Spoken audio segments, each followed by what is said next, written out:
Всем привет, с вами Гризот и урок по C++. Сегодня нам предстоит узнать о динамической памяти, естественно, связанной с указателями. Ранее, когда мы создавали указатели, нам приходилось инициализировать их адресом какой-то конкретной переменной. Но это не очень удобный способ, потому что добавляются лишние строки кода, лишние переменные, занимаются имена и вообще все выглядит запутанно. В C++ можно указатель проинициализировать так, чтобы он формально считался нулевым. Нулевой указатель не указывает ни на какую конкретную область памяти, поскольку мы присваиваем ему 0. Такая форма записи приемлема в большинстве ситуациях, но все же рекомендуется использовать не 0, а null ptr. Null pointer, нулевой указатель. Это ключевое слово введено в новом стандарте C++, но оно у меня поддерживается, хотя у меня старый стандарт. Оно лучше тем, что имеет свой собственный тип, который компилятор ни с чем не перепутает. А 0 по умолчанию имеет тип int. То есть неявно тип int преобразуется в тип указатель на int, и в некоторых ситуациях компилятор может запутаться. Поэтому, чтобы этого не происходило, нулевой указатель инициализируем при помощи null.ptr. Но также нам может понадобиться инициализировать указатель на какую-то свободную в данный момент ячейку памяти. Это возможно при помощи оператора new. При вызове new отправляется запрос к менеджеру кучи, и он находит в этой куче, от английского heap, область памяти достаточно большую, чтобы сохранить данное значение. После new мы должны поставить тип. Соответственно, new делает запрос на высвобождение 4 байт. И менеджер ищет место, куда можно поместить переменную 4-байтную и возвращает адрес этого места. То есть new возвращает адрес, значит тип указатель. Этот указатель преобразуется в указатель на нужный нам тип. И мы получаем динамически выделенную память. Обычно, если в коде встречается какая-то переменная статическая, компилятор отводит под нее место внутри получившегося бинарного файла или же в процессе выполнения программы в стеке. В данном случае указатель выделяет память в программе только лишь на хранение указателя, то есть адреса, а сам адрес получается динамически. За одним можно в круглых скобках присвоить какое-либо значение. То есть это уже просто инициализация полученной переменной. То есть организуется такая ситуация. Далее. Динамически мы можем создать еще целый массив. Одномерные массивы создаются очень легко. После типа в квадратных уже скобках указываем размерность. Выделяется память, достаточная для хранения 5 элементов типа int. Возвращается указатель на самое начало. То есть, по сути, если бы это было все статически, этого же результата можно было добиться, присвоив имя массива. И затем мы можем оперировать как обычным массивом. То есть P0 равно 7, P1 равно 71 и так далее. То теперь можно интерпретировать как имя массива. Такой способ выделения памяти имеет преимущество перед статическим выделением памяти, тем, что размерность массива может быть переменной, не константой. Если мы объявляем массив старым способом, то в квадратных скобках должна указываться только константа. Мы не можем указать на переменную. что не обязательно для данной ситуации. Например, cout put down array size of array.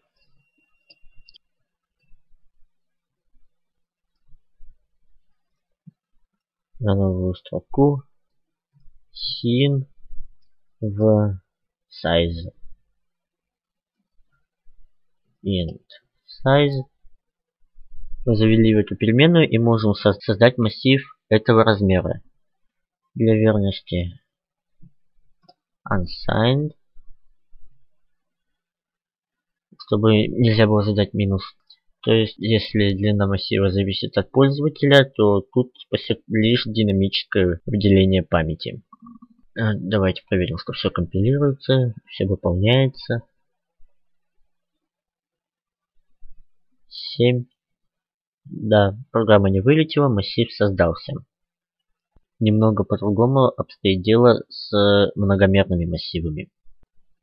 Тогда придется изначально тип изменить. Например, для двухмерного массива это будет p указатель на int. То есть в p содержится адрес, по которому располагается адрес, и по второму адресу располагается уже значение. Теперь нам нужно добавить вторую размерность. Только самая левая размерность может быть переменной. То есть самая первая. А остальные только константы вынуждены быть. И это еще не все, поскольку new возвращает нам указатель, а нам нужно преобразовать это в указатель на указатель. Int 2 точки. Указатель на указатель это тоже указатель.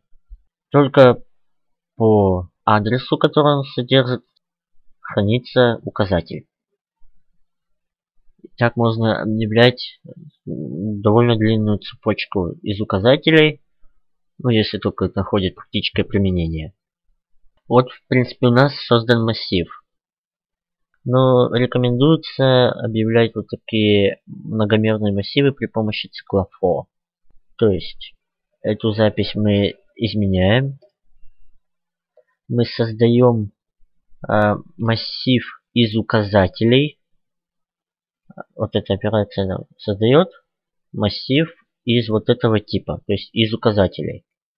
Тогда нам возвращается указатель на int. И приведение уже не нужно. Мы можем это убрать. А затем при помощи цикла for нулю и меньше size и плюс к каждому элементу, а как мы помним, каждый элемент это указатель. А указателю мы можем применить операцию new. Уже на int, на простой тип, и тут массив указать. Теперь это тоже может быть значением, переменной. Сюда мы можем еще одну переменную, поскольку это самое левое значение. Таким способом мы можем создавать многомерные массивы, в которых каждая размерность переменная. Так, только не p0, а p и t. Можно, в принципе, и указать тут и плюс 1, поскольку и тоже переменная. Но C++ нерегулярные массивы создавать можно, но толку от них очень мало, поскольку нельзя получить длину массива в C++. Это очень облегчает. Поэтому лучше использовать какую-то одну постоянную переменную. Когда вы запрашиваете выделение памяти при помощи операции new, в куче она помечается как занятая. При этом ищется всегда только память, помеченная как свободная. И после того, как вы попользовались этими массивами или просто указателями, лучше их освободить. То есть пометить память затраченную как свободную при помощи операции delete. Для сравнения создадим еще один простой указатель. Разные указатели удаляются по-разному. Delete. Чтобы удалить память простого указателя, мы пишем это имя указателя и все. Чтобы удалить память массива, мы используем операцию не просто delete, а delete с пустыми квадратными скобками. Delete p3. То есть мы использовали операцию new с квадратными скобками и ей соответствует delete с квадратными скобками. И для многомерных массивов тоже используются квадратные скобки. В принципе, без них запись тоже приемлема, фактически. Но тогда реально удалится память только под первый элемент. Поэтому надо удалять весь массив. Хочу заметить, что при этом переменная не исчезает, она остается указателем, и мы можем ей присвоить новую динамически выделенную память или ссылку на переменную. Когда вы меняете значение указателя, который был ранее выделен динамически, всегда используйте delete. Если его не использовать, то появляется такое неприятное свойство, как утечка памяти. Об утечке памяти я как-нибудь расскажу в отдельном уроке. Ну что ж, спасибо за просмотр. С вами был Игорь Зод. Подписывайтесь на канал, группу ВКонтакте.